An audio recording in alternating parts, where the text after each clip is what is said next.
Hey, everybody. Thrilled to have you back.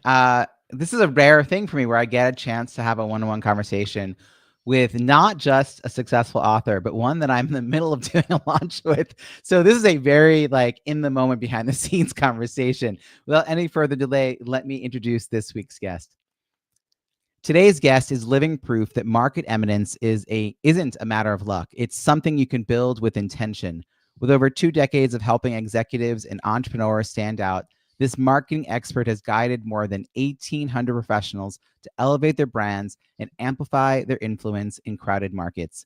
He hosts The Selling Show, a podcast ranked in the top 1% globally, and is the author of several well-known books, including the international bestseller Do It Marketing, which has been translated into 6 languages. His newest book, Market Eminence, 22 Strategies to Build a Bold Personal Brand, Become a Business Celebrity, and Drive Unstoppable Growth, explores how visibility, respect, and brand preference combine to set category-defining leaders apart from everyone else. Through his company, Do It Marketing, he supports CEOs, founders, and senior executives in developing durable brand assets through speaking, publishing, and podcasting. His work centers on building a portable personal brand that generates revenue, creates opportunity, and retains impact no matter where your career takes you. His insights have been featured in numerous outlets, including the New York Times, Investors, Business Daily, Forbes, and Entrepreneur Magazine. I'm thrilled to invite you to the stage, David. Welcome, David Newman. Hey, David. Thank you, Robbie Samuels. That introduction was so fantastic. And I have to borrow durable brand assets because I don't think that was mine. I'm pretty sure that's yours. Durable brand assets, durable, portable, all of those things. And it's a pleasure to be here. It's a pleasure to have you on. So we really are in the thick of it right now, working on your latest book. We're actually in this super secret soft launch period. So shh, everyone. But I'm thrilled because I'm getting like a in the moment reaction from you. Before we dive any deeper, though, share a little more light on this book that you wrote, your latest book, and who it's for, who would really benefit from reading it. Sure. So this whole concept of market eminence is about elevating and escalating your personal brand so that you grow your company. And so the ideal reader is someone who is the leader of a company. Could be a company of one. It could be a small company founder, a mid-market CEO, or an independent expert, Robbie, like you and me. And the reason I wrote the book is I wanted to take all of the concepts and principles around what does it take to really separate yourself from the crowd and be seen as unique, special, different.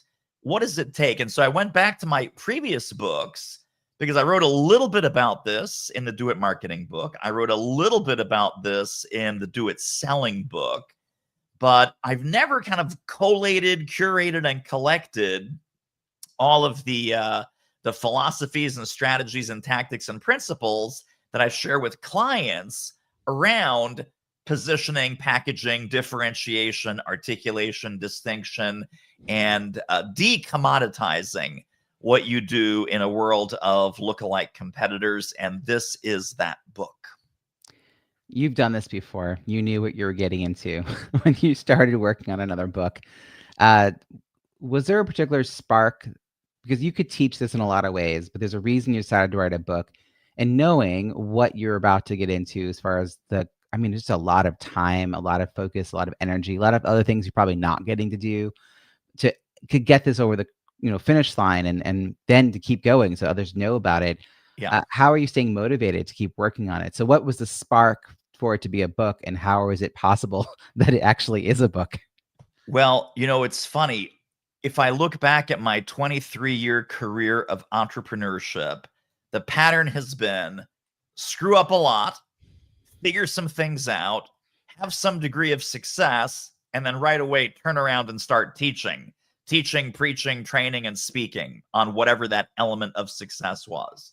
So that's how the Do It Marketing book came about. That's how all the books came about.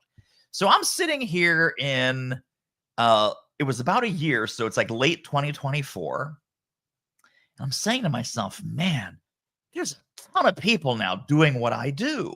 There's a ton of people that, and of course, we're already now 2 years, at that time, 2 years. Now we're 3 years into the world of Chat GPT. And so there are robots and there's AI content and there are people that are cranking out millions and millions and millions of words of look-alike, same-o, lame-o crap. And I'm sitting here going, how do I stand out, right? How do I take my genuine expertise, my track record, all of these things, and how do I elevate out of this, commodity zone or AI zone or clone zone? And I realized I needed something new. And it's kind of a meta problem, because I realized I need to write the book that I also need to read and implement to help other people who are doing great work, fantastic work, very, very successful. So we're talking about champagne problems.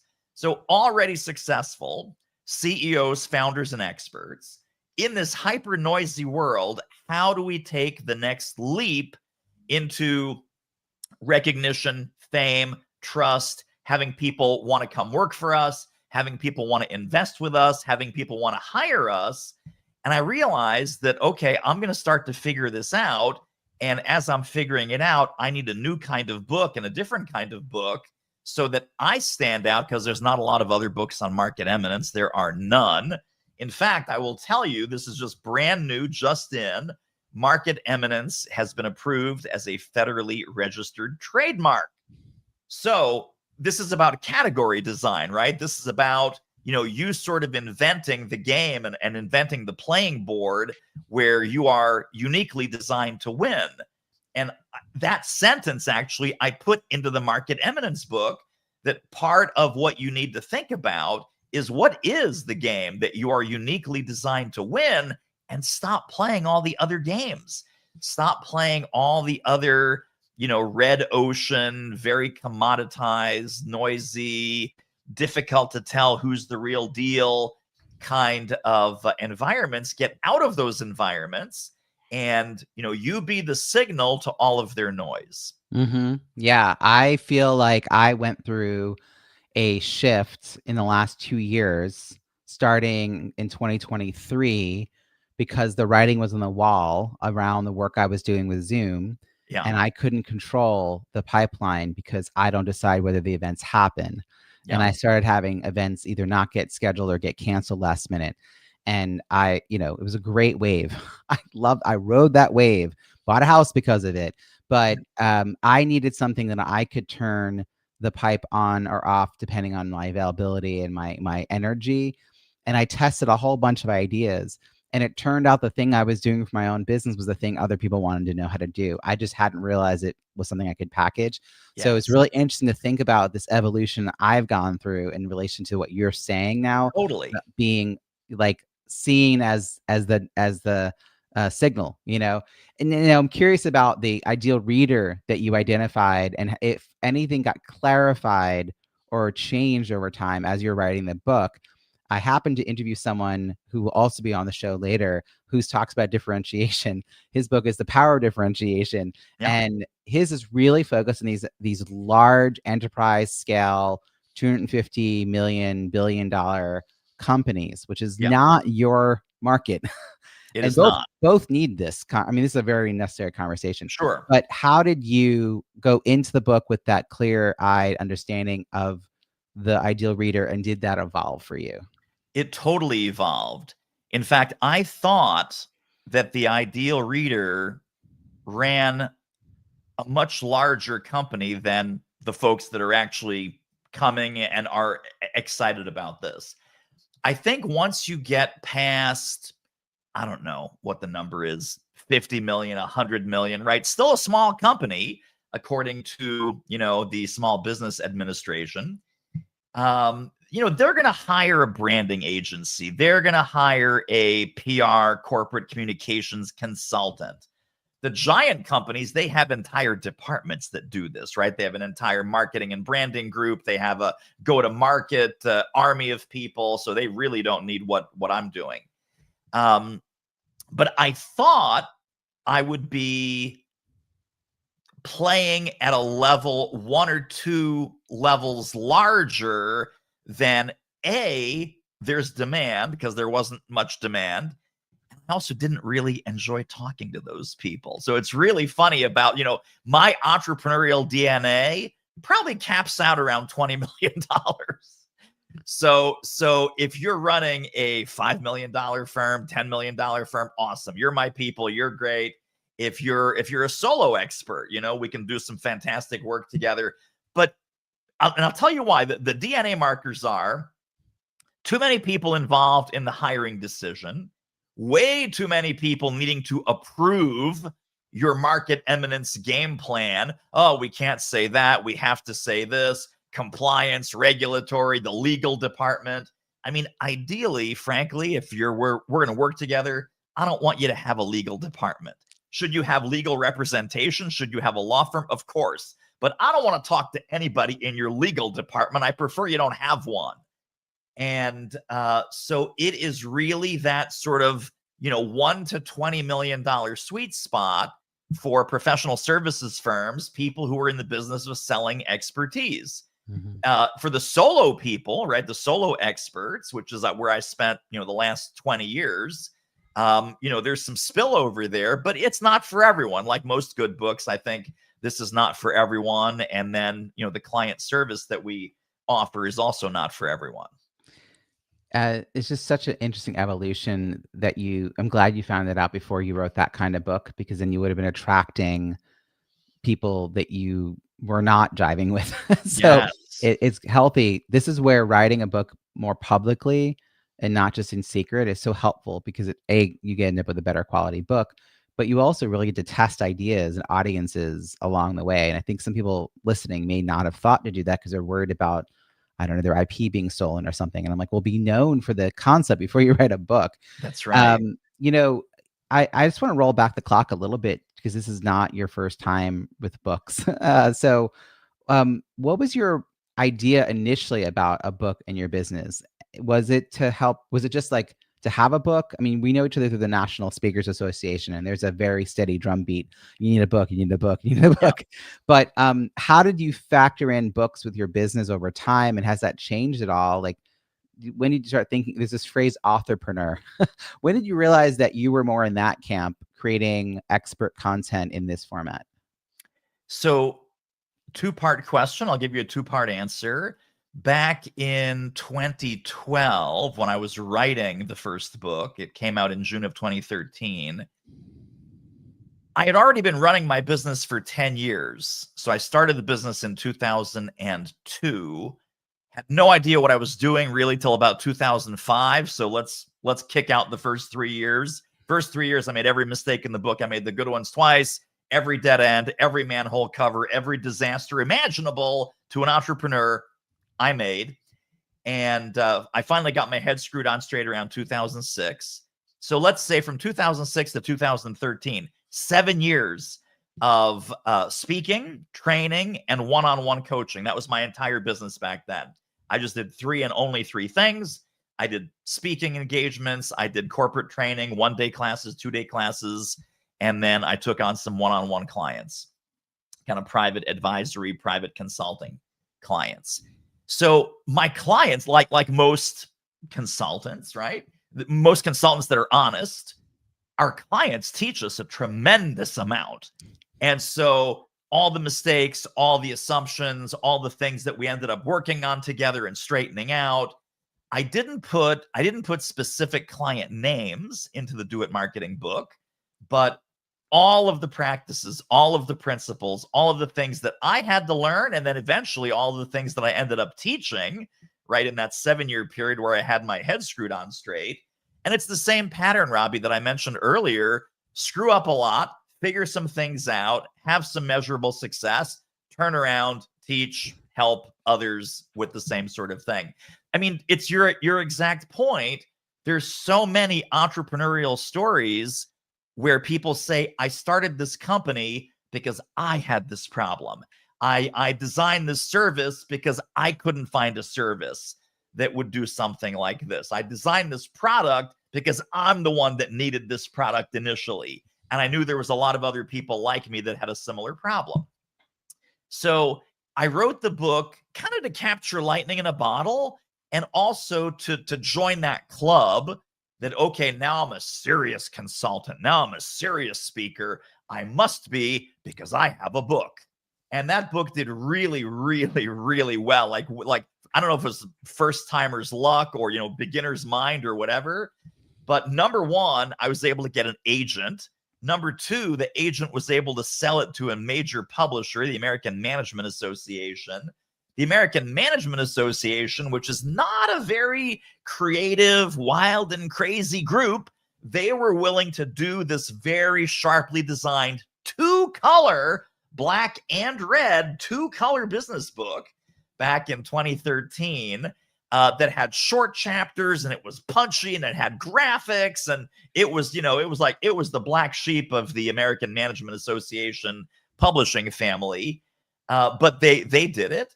It was translated, as you mentioned very kindly in my intro, into 6 languages. It was in Arabic, it was in Russian, it was in both flavors of Chinese, it was in Thai, and it was in Portuguese. I don't know if it's Portuguese in Portugal or Portuguese in Brazil, but whatever the Portuguese was. So 6 translations, and my most exciting publishing success story is not hitting Amazon #1, because it did a whole bunch of times. It was staying in the top 20 in its categories for 39 months straight. Not up and down, not hit it once and then go back down into the bargain bin zone, but literally you can look when you go to Amazon Authors Central, look at the sales chart, straight line in the top 20,000 of all books out of the 8 million books sold on Amazon, which is the top 0.36%, in case people are doing the math on that, for 39 months, 3 years and 3 months. So that was my proudest achievement as an author. And then at that point, you kind of get the bug. And then the business started to shift. So thank you, COVID. Everything I was doing with speakers then immediately went to experts. So literally March of 2020, we took off all of our speaker this and speaker that, and it was expert this and expert that. And then I started doing more work with sales and selling, because people think they have a marketing problem. They really have a sales problem. Or most of the people that were coming to me really had a sales problem. So that led to book number 3, which is the Do It Selling book that came out in 2023. And then I thought I was done. I genuinely thought I was done. I have this amazing branded series of the Do It books. And I'm resting on my laurels. And turns out when you rest on your laurels, all you get is these leaf-shaped impressions on your butt, and it's very unpleasant. But then I realized, man, there's a ton of people that are teaching marketing. There's a ton of people that have some kind of speaking, be a speaker, make $1 zillion, all that hype and nonsense. And I was not the only sales trainer out in the world. So that's what led to book number 4. Book number 4, all the other books are white. This book is black, and I literally call it the black sheep in the family. It is much shorter. It is much tighter. It is a condensed flourless chocolate cake, and it is meant to be a playbook, not a wall of text, boring business book. I mean, you and I have such an overlap in how we approach this. Tangible takeaways, like actionable. You don't have to hire me. You get something from the book, but you hire me, we'll do it further, faster. Like fail, figure it out, teach it, fail, figure it out, teach it. Oh, yes. I mean, this is the rhythm. Someone asked me today on a podcast interview I was on to pick which of the many things I'm known for that I love the most. And I was like, what? Like, yes, that's the answer. I love them all. And I love the teaching part, and I love the ahas, and I love the overlap. So I think people really resonate with your messaging, and they followed you on this path, which is so interesting, is that while your audience has changed in some ways, it hasn't. Like, some of those same people from 2007, 2008 could, for a variety of reasons, still be the person you'd be reaching out to today. Yes. Because people don't stay in one company all their lives. People leave companies to become expert consultants, right? So suddenly you are there as a steady presence in their life for 20 years, able to offer them something of value. And you keep showing up. And when this book, first was released, I'd actually love to hear how we ended up working together, because you were surprising to me a little bit, because I'm like, oh, he's got this figured out, but you're like, it's a lot of work. I like, let's talk about this. Yes. So we had a conversation. So tell me, like, why did you approach this launch with a real focus on reviews and the launch team? And does that differ from what you've done for other books? Because it's changed. I mean, you just mentioned lots of different years. I think the whole publishing landscape has changed.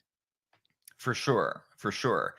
Well, I'm going to use a tried and true line from this podcast, Robbie, because I listened to a couple of previous episodes, and some of your guests who are also clients like me, they say, well, what's the, why did we end up working together? I'm here to tell you, my friends, if you don't hire my friend Robbie Samuels for your book launch, you are making a grave, serious, and expensive mistake. So and I'll answer your question about why and how it's different, but working with you has been transformational, so powerful, so amazing. It's literally a results first experience. And I'll tell you what I mean, because all of the 3 previous books I did with a results last experience. So we can go back to 2013, we can go back to 2020, we can go back to 2023. All 3 of those books, I did launch partners, people with big email lists.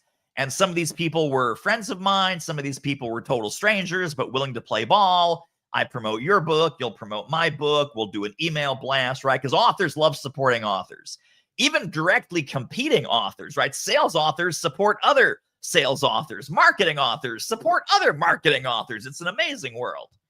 So here was the sequence of events.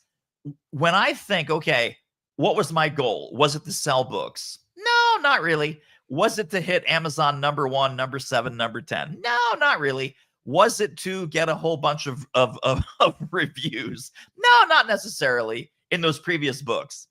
It was like the books lead to business, right? The books, and you know this because you teach and preach this also, right? The book is a prospecting tool. The book is value in advance, right? Offer value, invite engagement, let people come to the mountain. So we did millions, literally, we had millions of emails go out in 2013 because, this person had 100,000 person list. This person had 50. This person had 25. My biggest launch partner was Jeffrey Gitomer, who had 300,000 names on his email list at that time. Email went out to his list. And so book sales surged, right? We had a big launch, hit Amazon number 1, stayed there for weeks and weeks. Great. So that was milestone number 1. Is that what I wanted? No, not really. Then, of course, you figure, okay, well, I'll start to cultivate this audience. We'll start to nurture. We'll start to invite them to things. And that worked well. I started to come up against people who were like, oh, David, I've read your book. You're amazing. You're awesome. Do you want to be on my podcast? Or can you come and do this? Or can you come speak to our chapter? Okay, great. Then it came time to get reviews. Oh my God, this is like pulling teeth. This is the most incredibly painful thing. So people are opting in for the bonus goodies. We had about 3,500 people opt in for the bonus goodies for the first book. I think we sold probably about 10,000 books at the time that we had 3,500 raise their hand. So number 1, 2/3 of the people, I have no idea who they are.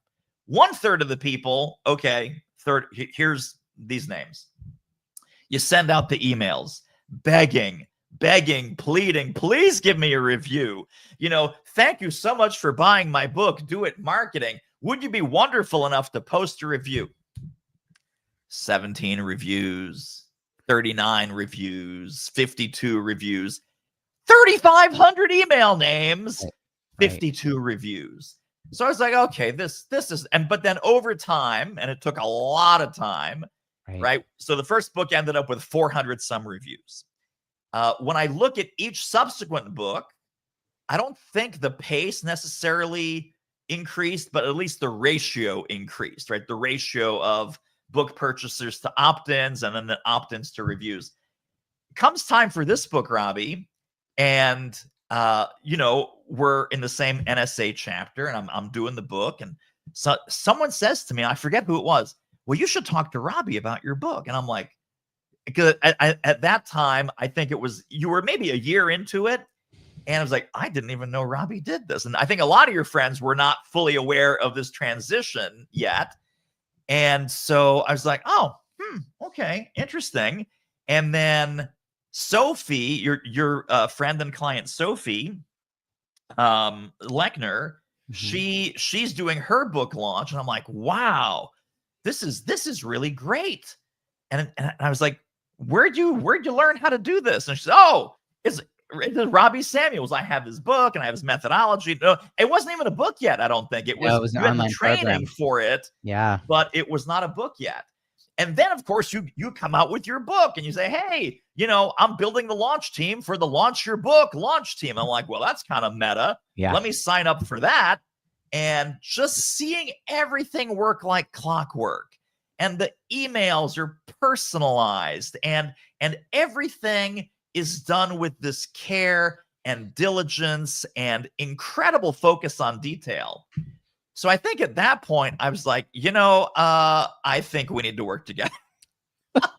Because there ain't no way that I'm going through that long, circuitous, hoping, it's like a series of dominoes that I was hoping would fall in exactly the right way, in exactly the right time. So, and you mentioned this in your training, you mentioned this in your book. You say, our main goal is to capture reviews, genuine reviews from people who have gotten great value from the book. Awesome. What's the side effects of that? You're going to sell quite a lot of books. Good side effect. You're going to probably hit some of the Amazon charts. Another good side effect. But I was doing it completely backwards. I was like, let's blanket the universe and then hope all these dominoes fall. And the last domino is where I get my social proof with the reviews.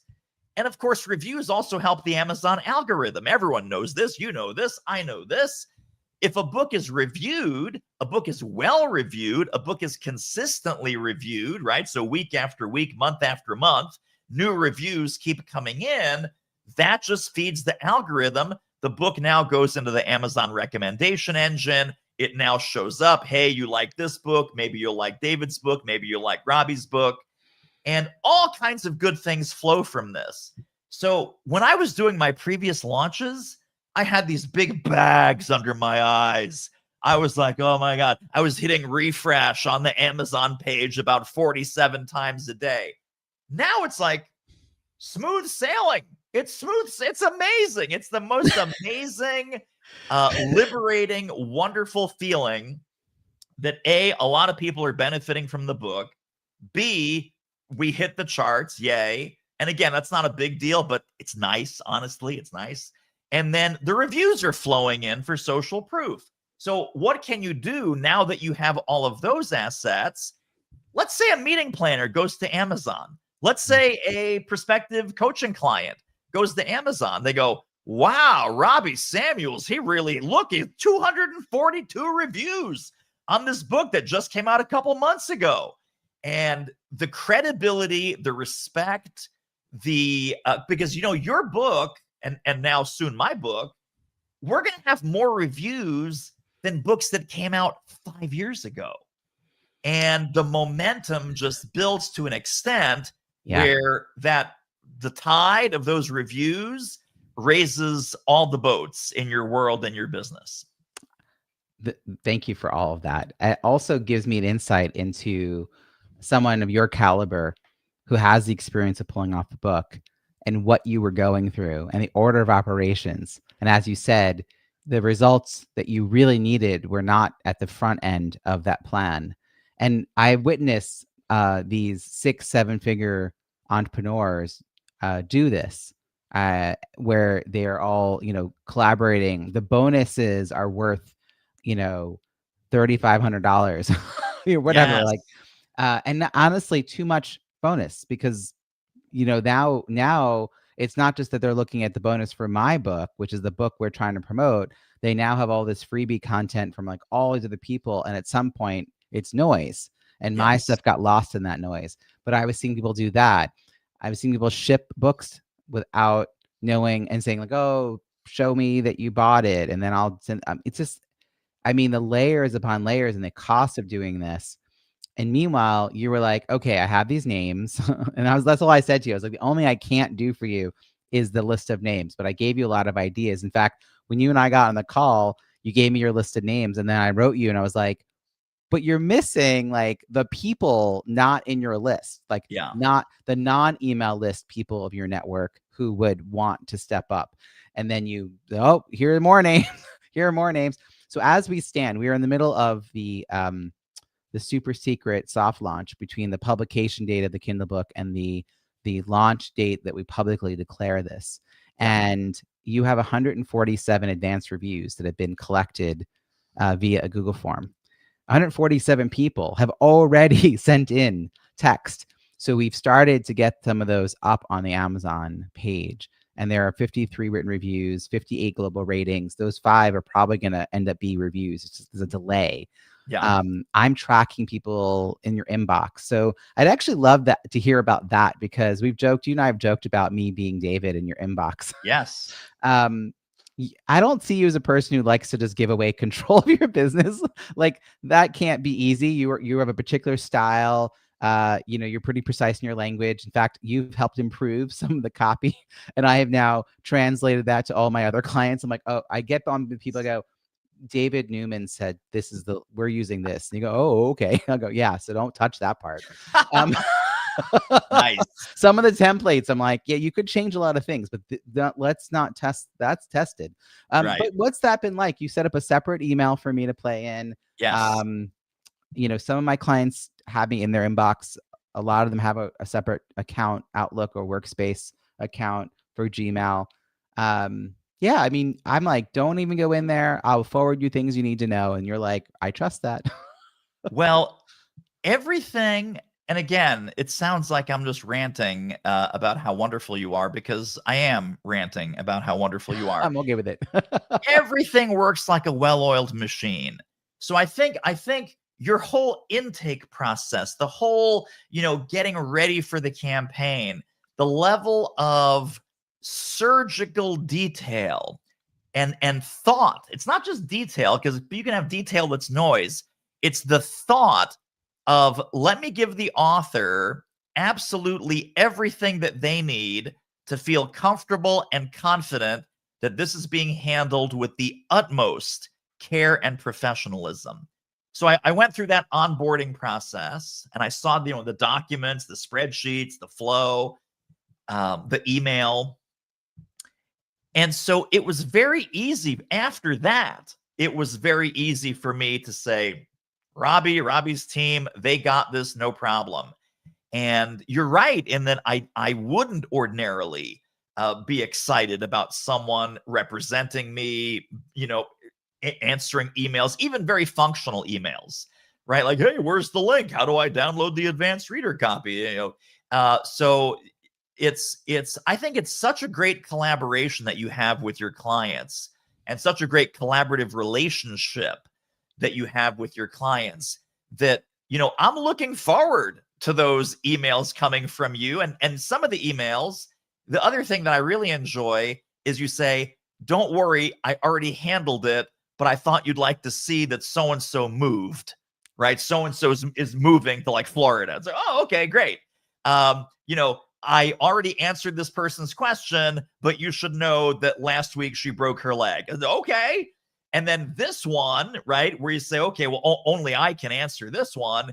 You will write at the top, I did not answer Susan. I did not answer Fred. FYI, see below. Please respond from your email address. So it's a seamless handoff, and it's not a lot of work for me, because you handle the logistical part, if there is a logistical part, to that particular person's comment or inquiry, or if they said something nice, then you pass that along. Like, I already replied, but look at this amazing compliment that you got. Early on, we got a piece of hate mail. Early on, you and I got a piece of hate mail, and you're like, I don't know what to do with this. I'm like, oh yeah, I forgot about her. She was on the invite list. Yes, and probably shouldn't have been. And that was cold. That was harsh. But, in her world, I deserved it. And that's okay.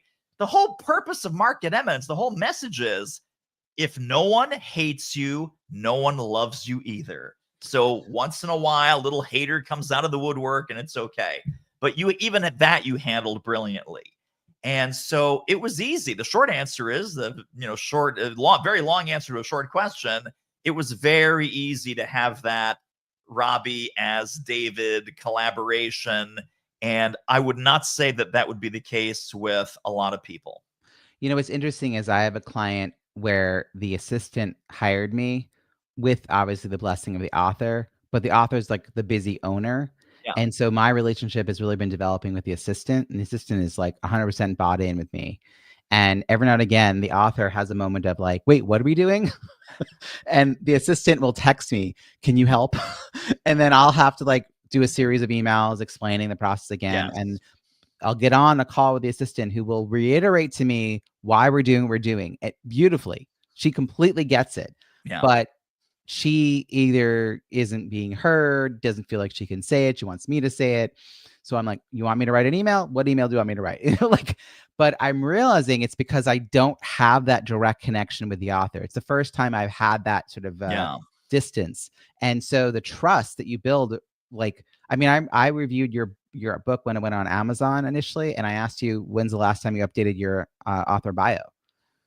Right? Like that's detail, right? Oh, yeah. Like I was like, when's is this the most up to date? It doesn't seem like it's the most up to date. It has since been updated, as yes, I'm it sure has you been saw. updated. Yeah, but that's like making sure that things are connected and everything looks right. And I am a rare creature. I've learned I'm a big vision person, and I'm super in the weeds. Like I love getting into the weeds, but only for the purpose of the bigger vision. And so this is a really good compliment for where I'm going, like I want to support you with the details, but it's because of the end goal. This is a very enlightening moment to have this conversation. Any surprising relationships that have come from all this outreach? Because you were very particular about who you put on.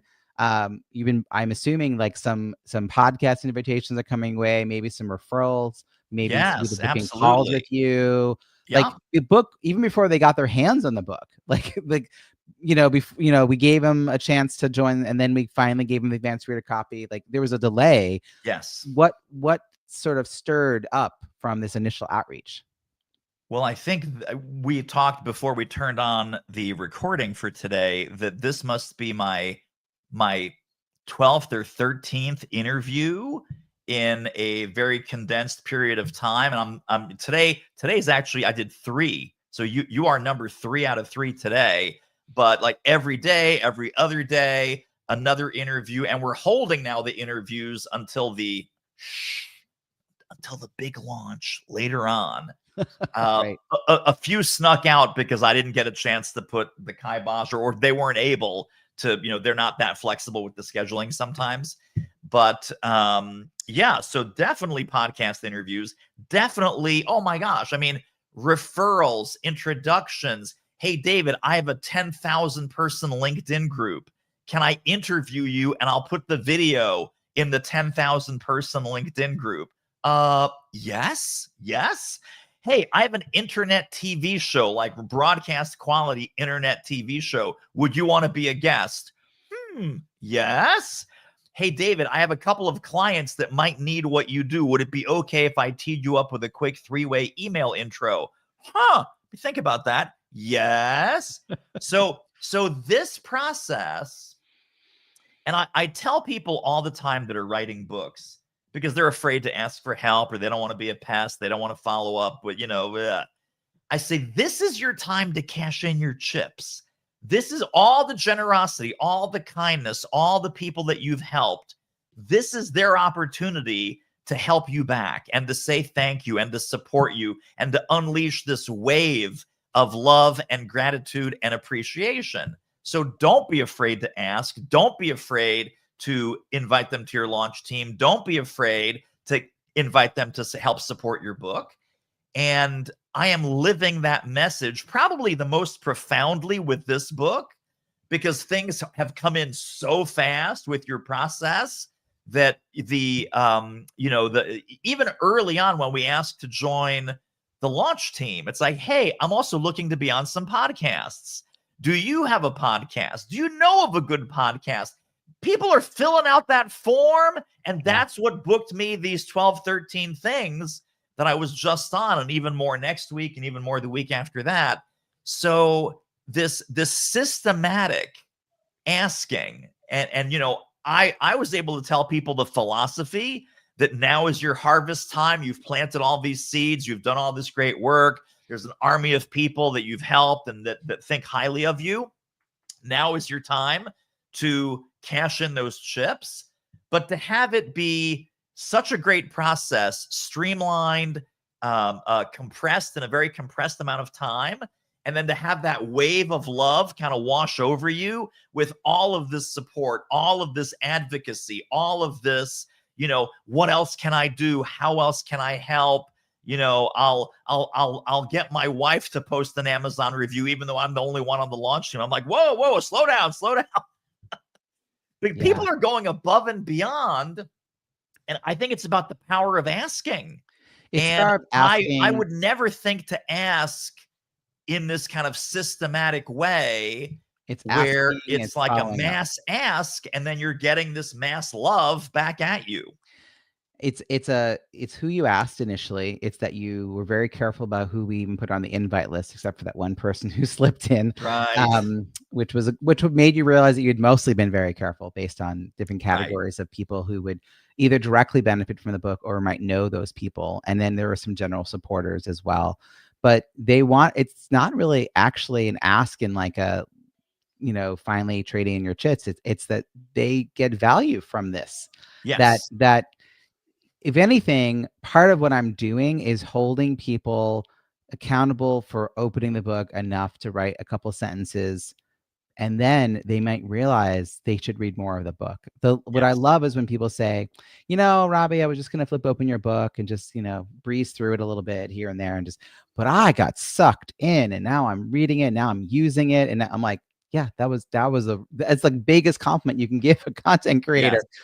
So getting people to buy a book, not actually that hard. Getting people to open the book, it's harder. Getting people to actually use the content in the book, very, very hard on their own. And yet that is the reason people become referral partners. I have people who have followed my last book, Launch Your Book. All they did was buy the book. They've gotten great results. I just actually heard from someone who got 147 reviews following the processes in my book. Another person got 58 reviews. Your mileage may vary. I'm not telling you these are going to be what you get. Sure. But they had the kind of engagement in their network. They both have gone on record. One actually on a video testimonial. That was a lot of work. I will hire Robbie next time. But I love that. They don't have to give me money for me to feel like I'm having that kind of impact. Yeah. And they are now messengers about my value. They are now the biggest advocates and referral partners you could ask for, because they've lived it and done it. And now they're like telling other people both what they did and that they could, you can follow this book or you can go talk to Robbie. And so I think that's part of our work, is just getting the message out there. Speaking of getting the message out there, as we wrap up here, I had a couple of questions about what you've done to get your book, any of your books, into people's hands, whether that was selling the book or giving the book away. You talked earlier about this massive effort to like cross promote through all these partners.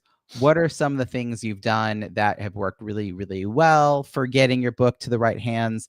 And what are some things that you're like, I'm not going to do that again? Sure. So I think I'll give you one good and one bad. The good thing is including books in a training contract, a consulting package, a speaking engagement, books plus, or adding books to what you're already doing. Super easy. I mean, super easy. Yes. People, meeting planners, conference producers, learning and development people, typically love books. And so that has been a very easy way to move a lot of books. You know, I did, and maybe this is just my laziness. It's definitely my laziness. I would send books as a prospecting strategy.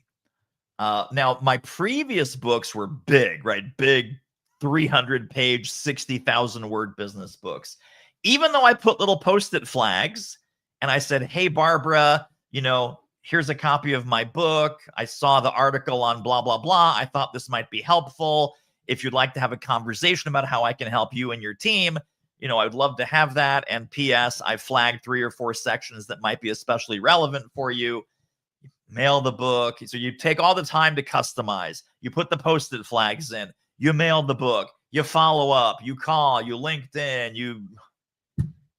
It's too much work. So unsolicited books as a prospecting tool have never worked for me.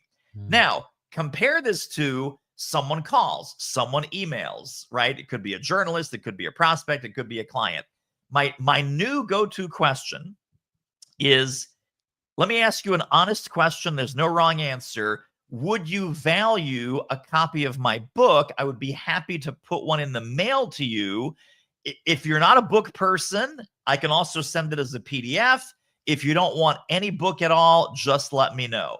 A few people say, no book. I'm good. A few people say, I'm a total PDF person. I'm not going to open a book. Send the PDF. David, I would love a hard copy of your book.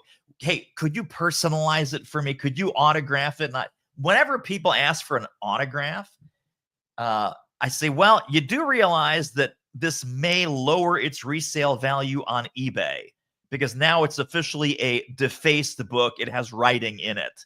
But if you still want my autograph, I'm happy to autograph it. And most people chuckle that they laugh that, you know, I'm going to autograph it, but it will reduce its resale value on eBay. So if you're already in a prospecting conversation, inviting people to raise their hand if they would like a copy of the book and making it totally cool for them not to take a copy of the book. Number one, that means that, hey, I value the book. You might not, but right. I'm not just going to send it for the sake of sending it. If you would value the book, I would be happy to put it in the mail. If not, no problem. And my previous books, because they're so big, they're also pretty expensive. Yeah. I mean, my author price is anywhere from like $9 to $12 on these big hard copy, hardback books. The Market Eminence book is paperback and much more affordable. Yeah. I mean, but I'm still not going to give that away like candy unless people specifically ask. I've heard this multiple times, you know, shipping books without them being solicited, even just asking people if they want it or and what version do you want. I'm in a process of experimenting with something. I have a lot of copies of my first 3 books in the house, and I don't do a lot of in-person events. So I have a form that people can just fill out and basically gift a book to someone in their network.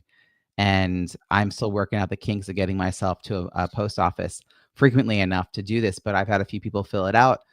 I write a little thing in it, you know, and I ship it off. And I had to learn all the postal regulations. I can't include a card. I can't, you know, because it's media mail. Oh, interesting. I'm learning all these things. I tried doing it with stamps because I bought all these international stamps to use, and I have to actually go to the counter. Anyway, it's a whole thing. Yeah. But I still feel like these are people who actually want this book. Yes. So it's a better use of my time to move the books out of my closet into people's hands who need it. And the thing that's interesting is I'm so good at asking, David, that everybody I know, personally know, has the book that they wanted from my first 3 books. So that won't help me, which is why I had to make it a gift a book, right? Like they could ask for one for themselves, but everybody is like, let me get one for my colleague. Yeah. Or I asked, and I am like, you have to get their permission, and if you get their address, they have to want this, and they're not going to be added to a list, but I'm going to send 2 follow-up messages. Did you get it? And then do you have any questions? Would you write a review? Right. So but yeah, experimenting on a small scale with things like that. As we wrap up here, any closing piece of advice you would give to someone who is working on a book that's supposed to be helping them grow their business? Anything you've said earlier or something new you want to reiterate or share about that? Like many of your one-on-one guests, and I mentioned this earlier, hire Robbie Samuels. Hire Robbie Samuels. You will get all of the benefits of all the things we talked about. You'll get the reviews, you will get the book sales, you will hit the charts, probably, no guarantees on that. You will get the book in the hands of people who are fans, followers, introducers, referrers, and it will be a dream. It will be a dream. So don't be a goofball. Don't do what I do with my first 3 books and try and do it yourself. Try and do it alone. Try and be a superhero. You authors need help. Authors need expert help and support and guidance. And this process is, like you lay out in your book, it is simple but not easy. And it's not easy to implement and track and have the detail orientation that you and your team have. So I am just talking you up to the moon, my friend. That's amazing. I've joked. Lois Kramer was one of my clients as well, and I at the end, she was very happy, and I said, "Oh, I'm really glad because you know a lot of people." It's true. It's like this could go one of 2 ways. So David, thank you for joining the fan club. We'll send out T-shirts next week. Hey, how can people find you and follow your work? So the main website is doitmarketing.com. That's sort of the global headquarters of everything. But things that are related to the book, including some free companion tools, downloads, trainings, etc., are at marketeminence.com. And that's also where you can keep track of as the new versions, the paperback comes out, the audiobook comes out. That's the first place that you'll find out about that as well. Fantastic. We're going to put all the links in the show notes at bizbookpubhub.com. You'll find all the episodes, show notes there as well. These have been just such rich conversations, just like today's. Also at bizbookpubhub.com, you'll see a curated directory of the experts who can help you along your author journey, writing, editing, publishing, launching, and marketing. Kindle flash sales that I organize a few times a year, a blog, free virtual networking events, and much more. So many good resources for authors. Check it all out there. And David, thank you again for joining us for the show. Really a great conversation. So much fun. Thank you.